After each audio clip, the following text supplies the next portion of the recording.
Not trying to be romantic. What's going on, guys? It's Thankyou. Welcome back to a brand new Black Ops 6 video. Today we're going to be using the Kompact 92. This is the class setup I'm going to be using for it. As you can see, I've currently got Red Tiger on it. I have just finished all the headshots, which for this gun have been an absolute pain. That is just down to the pure fact that this gun's recoil is just unparalleled. If you remember the Spitfire operator mod on Black Ops 4, it's just like that. But let's take a look at the class we're going to be using today. So we're going to be using the Merlin Reflex sight with the muzzle brake, the CHF barrel, precision grip and extended mags 1. Now there are other ways you can build this gun, but for me personally, I've built it this way. Just to counter the recoil, when you shoot in long range, when you shoot medium distance, the gun just loses all of its damage, all of its ability to shoot straight. You end up shooting someone and it just flying above their head. So this for me is the best build. Now today, we are loading into Skyline Domination, which is both my favourite map and favourite game mode in the game currently on Black Ops 6. Now I'm telling you guys, it got off to a rough start, but we went crazy in this game. Currently, Skyline and Domination go hand in hand as the best map and game mode, in my personal opinion, to play on Black Ops 6. The way it runs, the way it plays, I just find myself having a good time on this map. The way it plays, the way it looks is beautiful, it runs fine. Domination means that the spawns are perfect, and it just allows for perfect gameplay. And I mean, in a game where the maps are so flawed and so hated on, this is the one for me that just brings out the happiness in playing the game.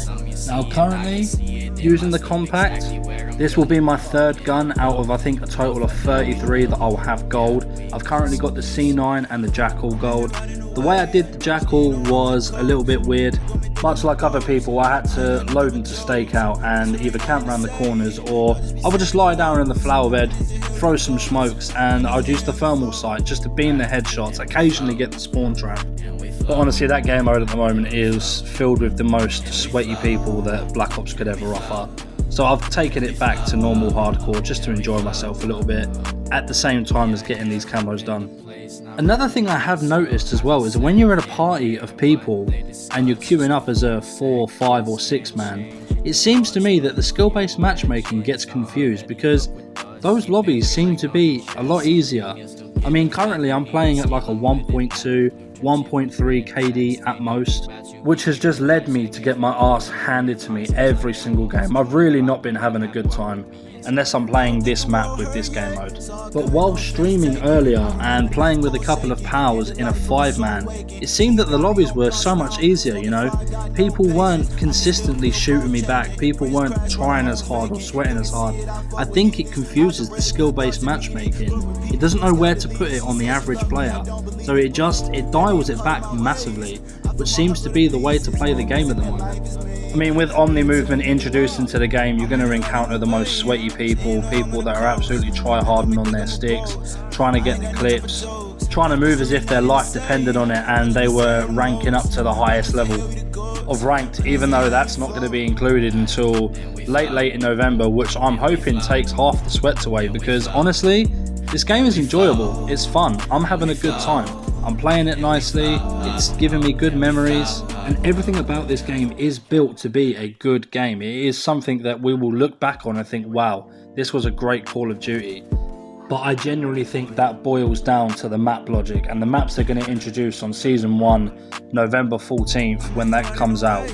I know in a couple of days we're going to be introduced to Nuketown. You know, many people thought that Warhead was going to be the Nuketown of Black Ops 6. But honestly, I'm so thankful that it's not, because that is one of the game modes and games that I just do not get on with, especially when it's Kill Order, which I can't wrap my head around why Kill Order is in the face-off mosh pits anyway, because it just introduces the quickest, sweatiest games in the world, especially on games like Hardcore. It's unplayable, no one has fun on that game. But you'll start to notice towards the end of this game, we start going a little bit crazy with this Kompact. You know, I'm starting to figure out the recoil patterns. I changed a couple of things halfway through. I did have rapid fire on. That was just massively overkill. There's really no need for it. I mean, look at this. I can just kill the guy straight away within seconds before he's even registered that I'm there. You know, the fire rate on this gun is just so much like the Spitfire, and that was my favourite gun on Black Ops 4. I have started to notice that a lot of the games where people have been really good and been sweating against, they've not been tend to winning the games much. It just seems to me everyone's going for the clips, everyone's going for the best plays, not really focusing the objective much, which is the whole point of the game, is to win these games. You know, for a game that's KD system and win-loss ratio are pictured together on the combat record, it's nice to look at when both are positive. But I think a lot of the problems with the game at the moment is because it's brand new, people are trying their hardest to adventure into every kind of movement, every kind of play that they can get, and after a while it will die down, especially towards Christmas when we get the Christmas moves. That's just always been a thing. That's like the best time in Call of Duty for anyone that plays previously, is when the Christmas news come out, and you know, we just get these crazy skill-based matchmaking lobbies for like a week or two, and then all of a sudden everyone goes on demon mode. But we actually just streaked up right here and got all of our streaks. Now I run the chopper with the Archangel, but after this game I stopped using the Archangel because I didn't realise that if you get a kill while this is active and then you die, you actually lose it, so you end up getting one kill. I did all of this work for this one kill here, and then I die literally right here and I spawn and I have not noticed that it's gone, so I've gone to run to the back there, but it didn't come back. The camo grind at the moment feels good. There's a lot to do, there's a lot of progression in the game, which is going to keep people like myself very, very busy for quite a long time. I know people have already got dark matter already, but I don't have the time to grind like these people do, getting these camos straight away. I mean, fair play to them, honestly, they've been working hard. I know that it's been quite a grind for some people. A lot of people haven't even reached Master Prestige yet. Optic currently, who are doing the race, they're like 9th Prestige, so they've been playing back to back as well. This was one of the things that were addressed, was the leveling system. They've actually had to buff the XP, because towards them higher levels, unless you've got the double XP codes from monsters or wherever you can get them from, it seems to take a long time to actually rank up and get those higher levels in a fast amount of time. But I'm not going to rush. I'm just going to enjoy myself and keep playing the game and just enjoy what comes out, enjoy the DLCs, and that's just going to be it. We had a great game here. I'm on gun 3 out of 33 of the SMGs, so we'll see how long that takes me. It's been Axe Fearless, guys. Thank you very much for watching, and I'll see you guys in the next one.